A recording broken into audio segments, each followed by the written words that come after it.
naman sa mga gustong ma-meet ang inyong paboritong Disney characters, nagbabalik ang Disney on Ice sa Mall of Asia Arena. At live mula sa Pasay City, nasa frontline ng balitang yan, si News 5 digital producer Von Belinario. Von, nakakatuwa naman at nandyan ka. Sabihan mo naman kami, paano ba makakapanood ng Disney on Ice?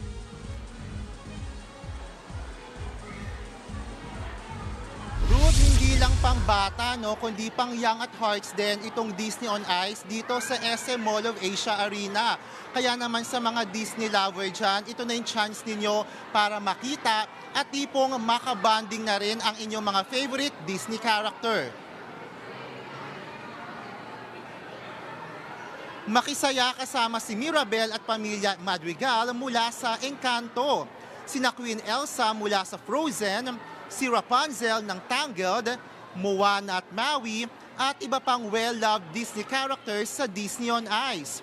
Find Your Hero ang tema nila kung saan ibibida ang kwento ng mga inspiring heroine. Magtatagal ang Disney on Ice Find Your Hero hanggang January 5 dito sa SM Mall of Asia Arena.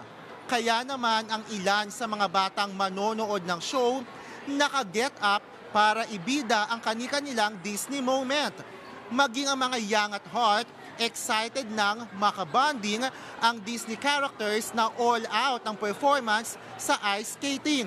Narito ang kanilang mga pahayag. Why do you love Moana? Because I like her dress. You like her dress. And her curly hair. May magic po kasi siya. Blue eyes, may snow. Because I always like to sing.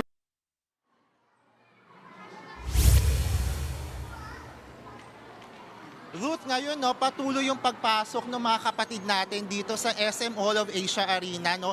Magbabarkada, magkakapamilya, yung talagang naririto para makibanding at masaksihan itong afternoon show na malapit nang magsimula in a few minutes. Ayon nga sa pamunuan ng SM Mall of Asia Arena, nagkakaubusan na ng tickets sa ilan sa mga show. Kaya naman sa mga kapatid natin na gusto nang makita at mapanood ng Disney on Ice, i-check lang ang mga social media pages ng SM Mall of Asia Arena para sa detalye ng pagbili ng ticket. Yan ang latest mula rito sa Pasay City. Ruth? Yan po ang Express Report ni Von Belinario. Mga kapatid, ako po si Ruth Cabal. Maging maalam at may pakialam sa mga may init at rumaratsadang balita sa Frontline Express. Para maging updated sa balitaan, mag-subscribe lang sa social media pages ng News 5.